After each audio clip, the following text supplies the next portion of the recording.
On Living Ramadan, entertainer and inspirational speaker Roeshdien Jaz tells us about his spiritual journey and musical path in life. As a result of the spiritual dynamics of this holy month, Ramadan touches the hearts and minds of more than just the Muslim community. Akbar Khalfe tells us about the history of the hospital welfare and Muslim educational movement. His colleague Mohamed focuses on the development of Madrasatul Khair. South Africans living abroad compare their Ramadan. Tonight, inspirational and motivational speaker Abdul Ghani Babu Phoplonker shares his insights on how one should live their life. We end off with a spiritual melody.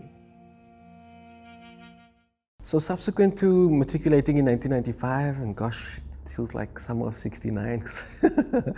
I then, with my parents' guidance, made the decision to pursue academic studies in the field of marketing, communications and management, business management, and through the IMM Graduate School of Marketing, which was a really good experience, you know. And so there I nourished my business skills, communication skills. I've always had an extreme passion for the English language. My family actually used to literally giggle at me because I used to sit at the TV with a dictionary and watch all these soapies and series, and every time I heard a big word I would like, hey, afterwards, you know, next day I'm practicing that word with everybody, and I used to get quite annoyed actually. And so I pursued the academic studies, graduated in 1999, started to do honors, but it just became a bit much, managing work and studies, and so I said I'm just going to stop, focus on creating employment for myself. But I've always actually been involved in multiple things at the same time. So even when I was at school, I was working at Clicks on the weekend and casualing at Total Sports in the evening, you know, or in a call center managing a team on a weekend at Home Choice while casualing in the evening at Total Sports. And because I only got a part bursary for my academic studies, and so I had to fund the rest myself, you know. So I've always been involved in a lot of things at the same time, and you know, as the saying goes, everything has gold and shadow, you know, so managing that dynamic, the blessings and there's burdens involved, you know, but alhamdulillah, I managed to push through. So after that, I focused on stable employment, but my heart always gravitated back towards the arts, man, you know. And so a friend of mine came to my house, I'll never forget, his name was Andre Solomons, we've been friends for years, and he had this Atlo newspaper clip, and it was about this local music school in the community called Prompt Music School. I think it was it was an NGO funded by Standard Bank or something, and basically they housed, just picture this, a class of students ranging from the age of like 16 to 35, 36 in the same class, from different backgrounds, from Mitchells Plain to Macassar or Constantia, Bergfleet, Bishop's Court, Manenberg, in the same class. And so I released my first single called Feel for Life 5 years ago, which is also the name of my coaching practice, life coaching practice. And yeah, that has been my most popular song and progressive song. And they're playing it again now because of Youth Day and stuff like that. And the line basically says, I feel for life, get to know the people of the world. You know, it's a very uplifting song, telling us to come together, you know, to focus on the pluses, you know, of life and gratitude. And yeah, that song topped the charts. It was like 3 weeks at number 1, 2 weeks at number 2, 13 weeks on the charts, got airplay in Thailand and the UK. So alhamdulillah, I was really grateful for that chapter. And then I just continued to become hungry to connect with more creatives, you know. And I Googled songwriting, and Clive Ridgway's name popped up in the Cape Town School of Songwriting. Next thing you know, I'm doing a songwriting course, and I'm writing songs or co-writing songs or having songs written for me by the likes of Clive Ridgway. And I mean, he's written for Jonathan Butler, Judith Sapuma, Blackbird, to mention a few. So I was really grateful, alhamdulillah, for that opportunity as well. And so that gave, sort of laid the foundation for me to want to pursue an album as well, which I will be releasing 13 years in the making in the summer of 2016, inshallah. And so, like I said initially, there's gold and shadow with everything. So every lifestyle has a dynamic with challenges, you know. So that was certainly navigating around that and trying to create stability, because that's what it's about, you know. So the way I go about sort of navigating myself through this month is just to become more conscious of what I'm doing, to make niyat in the morning, you know, as to what intention I have for the day, for the week, and for this month. And And generally for me, at the beginning of Ramadan, it's really an intentional niyat of wanting to be more mindful of how I'm showing up, you know. So trying to be more, do things consciously, even something as trivial as breathing, which is actually not that trivial, but just breathing consciously. Seeing somebody at the robots, you know, consciously taking the time to maybe connect with that person and offer them something that you know you are blessed to have and they don't have, you know. When I had some health challenges, I was diagnosed with colon cancer in September of 2012, 26th, the day I'll never forget. And that completely just shifted me into another direction, just in terms of realizing how precious life is, you know. And 8 rounds of chemo, 3 major surgeries later, ileostomy bag attached to my tummy for 8 months. In fact, there was one of the nurses at Kingsbury Hospital who was doing her master's, and she did a thesis on Muslims, young Muslim men and women that have to live with an ileostomy bag permanently, you know. And alhamdulillah, I only had to have it for 8 months while I was on chemo. So that was a very challenging time of my life, you know. And prayer and dua, great support systems for my family and my music is what really got me through that journey, you know. And so now this is my 4th year subsequent to that chapter, you know. And Ramadan, I've grown up in a very liberal family where we absolutely love Islam, and we also absolutely love and respect other religions, you know, because my dad was born Christian, and so I've got a Christian family, you know.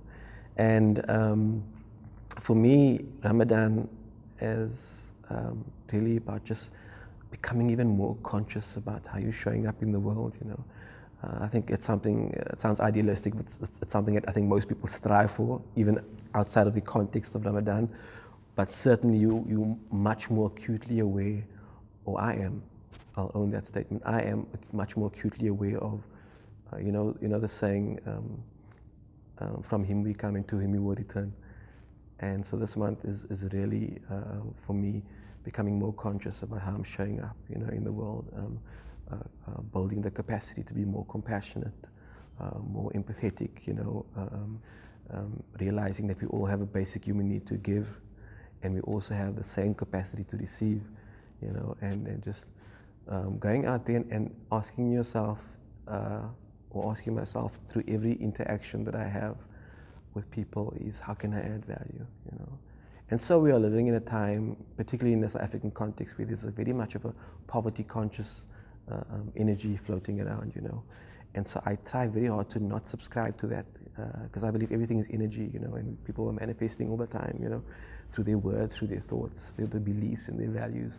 And so not trying to be perfect, but just trying to be mindful and conscious of how I'm showing up, you know, from a spiritual perspective, in terms of what the Ramadan means from a spiritual perspective, you know, not eating and being able to identify with what it's like for people that don't have, you know, and then also from a more liberal perspective, it's also just about getting back to your sort of true north on the compass, I would call it, you know, and realizing that nobody's Teflon coated, you know, and that all we can do is ask ourselves, what do I want to do with the time that I have available, you know? Because I think I've realized probably a bit more than the average individual, because of my health issues that I've had in retrospect, of just how precious life is, you know, and how important it is to value the people around you, and how important it is to realize that every single experience that you go through ultimately serves a higher purpose. Please visit and like the Living Ramadan Facebook page, where you can view various perspectives of Ramadan. I find now that I'm living in the northern suburbs, I'm experiencing Ramadan in a completely different way, because I don't have Muslim neighbors. But I find this year the 2016 version of Ramadan seems to play itself out more on Facebook. So I'm seeing the most beautiful pictures of people when they break their fast, and people sitting together and eating, and and because of the interviews that I sometimes do with people who are doing charity work around this time and who are experiencing Ramadan to its fullest, I really get that feeling of the peacefulness that comes with it, that sense of family, that sense of being together. And so for me, that's a feeling that I get over this Ramadan time. As somebody, as a non-Muslim, somebody who's looking in from the outside, that it is a time of family, a time of people getting together, and a time of real awareness and reflection, which is something that I think everybody needs. Akbar Khalfe tells us about the history of the hospital welfare and Muslim educational movement. His colleague Mohamed Omar focuses on the development of Madrasatul Khair. Well, if you look at hospital welfare and Muslim education movement, it started off in 1942, so going way back. There were some concerned Muslims in hospital welfare at that time. In fact, it wasn't called hospital welfare, just some Muslims, local Muslims, saw some sailors and deemed to were Muslim during the Second World War, and they were in Somerset Hospital, and no one saw to their dietary needs, especially halal food, and sort of were concerned about their well-being. And thereafter they sort of, okay, we'll do that for all the sailors that came to our shores. And that sort of blossomed into, let's look after Muslim patients in hospitals. And from Somerset Hospital, it evolved over time. So that was way back. So that's where the movement started in the sort of 1950, formalized it into Hospital Welfare Society. And over the sort of the ambit, and it's over the portfolios of the organization evolved. So from hospital welfare, looking after patients at hospitals, they're also looking sort of caring for the social and welfare needs of the community from the Muslim patients as well. And then as that evolved into sort of in the 60s, during the heart of apartheid and oppression, one of the founder members of, one of the members of the ANC, Yusuf Dadu, PAC, he came to the hospital welfare leadership at that time, and he said, why don't you organizations start an educational arm? And the theme behind that was educate our youth so that they can play a meaningful role in the new South Africa. That was in the 60s, late 60s. In 1972, we gave out our first bursary check of 720 Rand, 1972. So as you can see, so now then when we renamed the organization Hospital Welfare and Muslim Educational Movement. It was called Muslim because of during the apartheid years we couldn't register under we had to register under some religious entity. That's why the name Muslim came. However, our bursaries that we do give is more than just Muslims, for non-Muslims as well. Although primarily our main donors and sponsors are Muslim. And so as we evolve over time, we also looked after social welfare needs. We brought in the mortuary, which was also more or less at the same time as the hospitals. And that was started off sort of with Imam Abu Bakr Saban. Started off looking after the burial matters, where people needed sort of the bodies from the mortuaries and assist them with burial matters. And that also grew. And Imam Saban's son, Imam Bayanuddin Saban took over when he passed on. And then Bayanuddin passed on, his son took over, also Abu Bakr Saban, he also passed on, etc.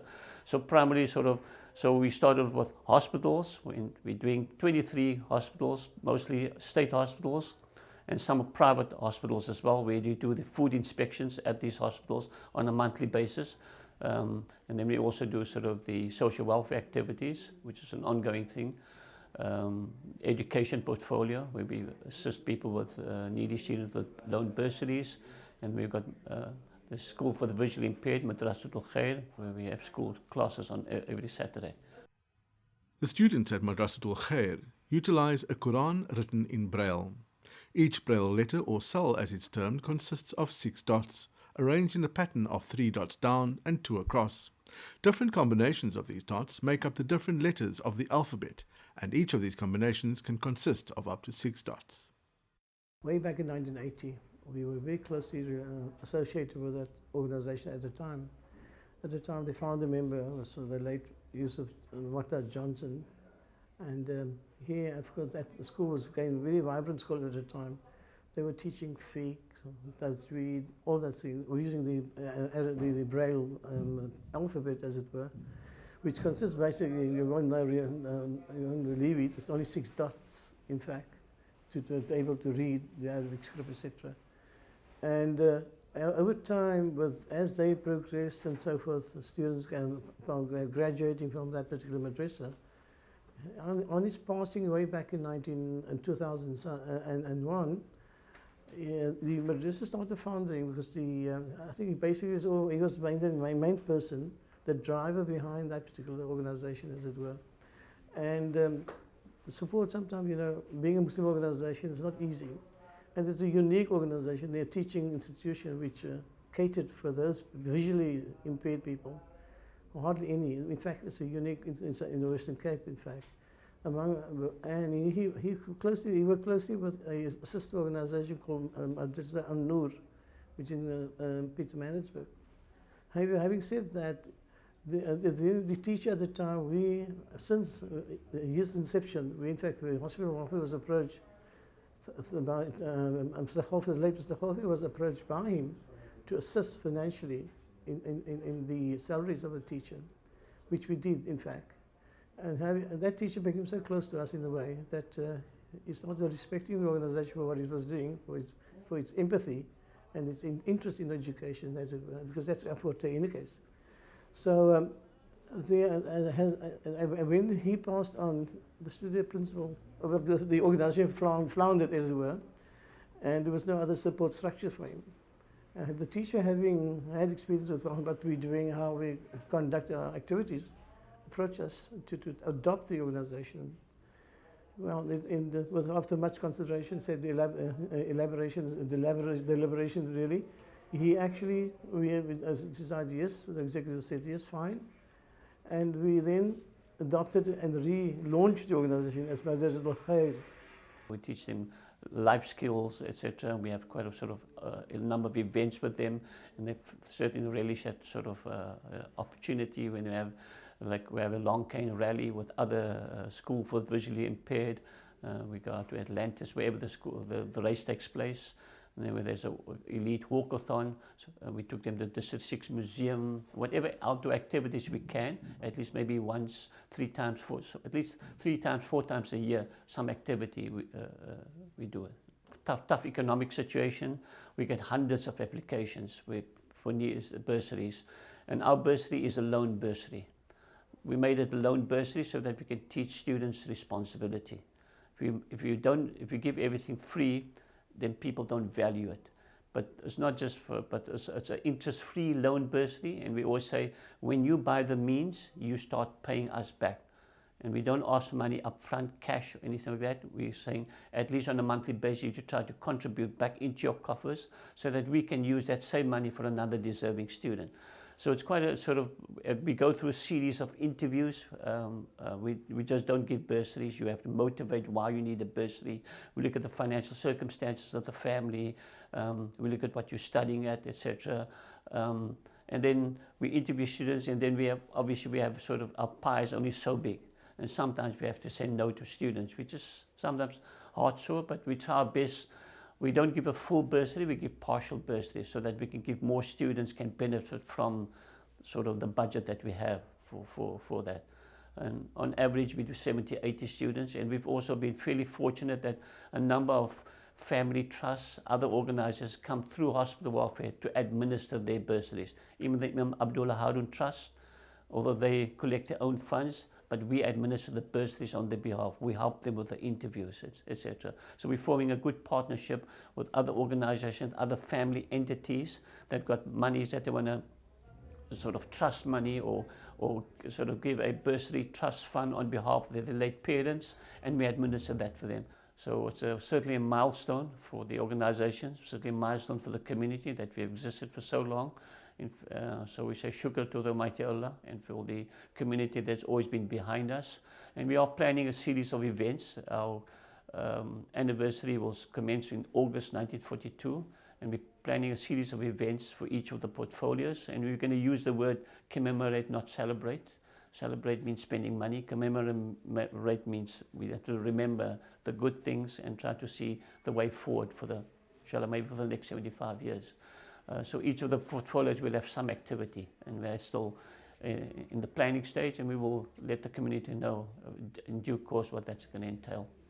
Please remember to visit and like the Living Ramadan Facebook page and view messages from South Africans living abroad comparing their Ramadan to Cape Town. Assalamu alaikum. I'm Sayeeda and I am in Melbourne in Australia, and I've been living here for the last 6 years, alhamdulillah.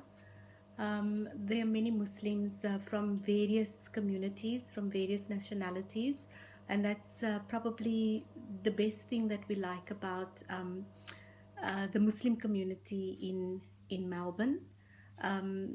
Aside from that, we are a big group of South Africans, and during Ramadan we have a lot of expat iftars where we get together and we have typical South African iftars, which is really wonderful because it does help us not to miss home too much.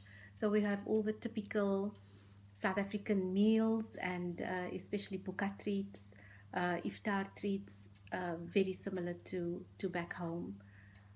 And we do get invited to lots of iftar functions, community iftars at the mosques. What we really like is that the mosques all cater for women and children, and most of the mosques do provide iftar for the communities. We have a lot of students living in Melbourne, and most of them not having any families would be very much alone if we didn't have these types of iftars at the different mosques and community centers. So this is something we really appreciate, and we do attend to meet different people and people who are not necessarily South African. So it does bring about that whole diversity and just a different flavor to Ramadan. But essentially, it is observed very much like in South Africa. The typical difference would be the foods that everyone has at iftar time. We are having a very typical South African Ramadan, which we all appreciate because we all miss home so much at this time of the year, especially. Oh, some of us say. Yeah. So we're very happy to be together and to spend this time together. Ramadan in Melbourne can be very different, but at the same time, depending on how we do it, it can be very much like a South African Ramadan, and this is what we're doing tonight. But at the same time, we often go to community iftars, and there are so many different associations who have iftar for everyone, for the community, and that helps some of us who don't have many family and friends in Melbourne not to feel left out or not to feel alone. Tonight, inspirational and motivational speaker Abdul Ghani Babu Phoplonker shares his insights on how one should live their life.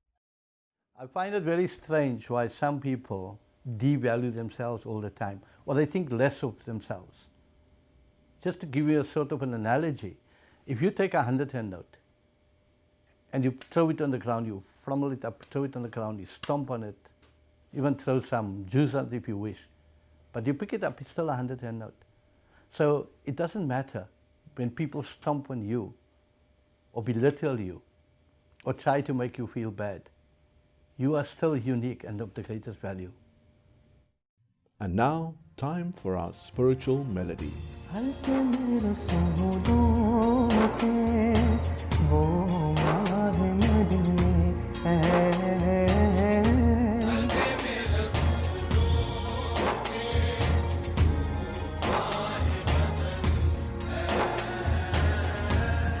मेरे सोनों के क्या चांद की तनवीर सितारों में चली है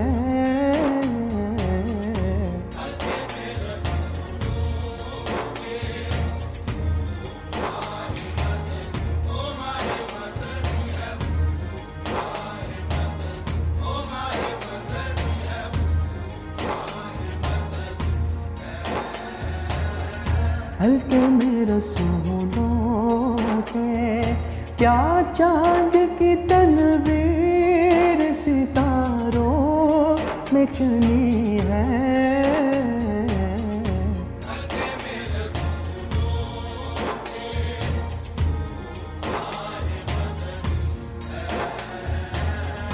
हल्के में रसूलों के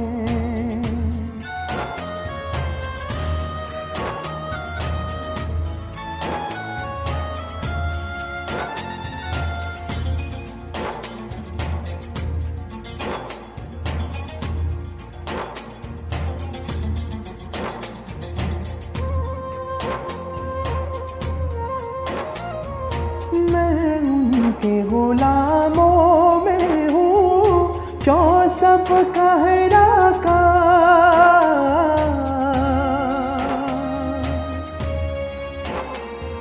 मैं उनके गुलामों में हूँ जो सब कहरा का। सरदार रसूल सैयद मक्की मदनी है।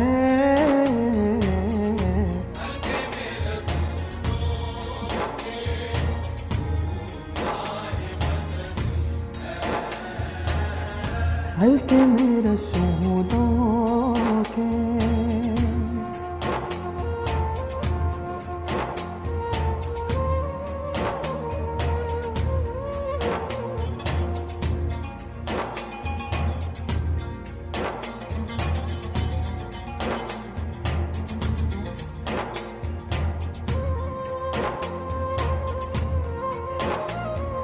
कह दो मेरे ईसा से मदीने में कोई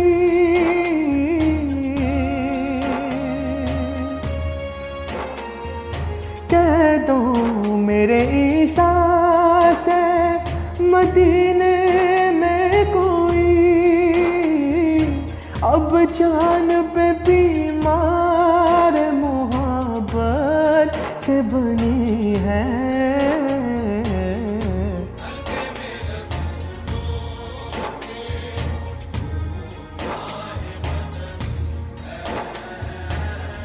हल्के में रसूलों के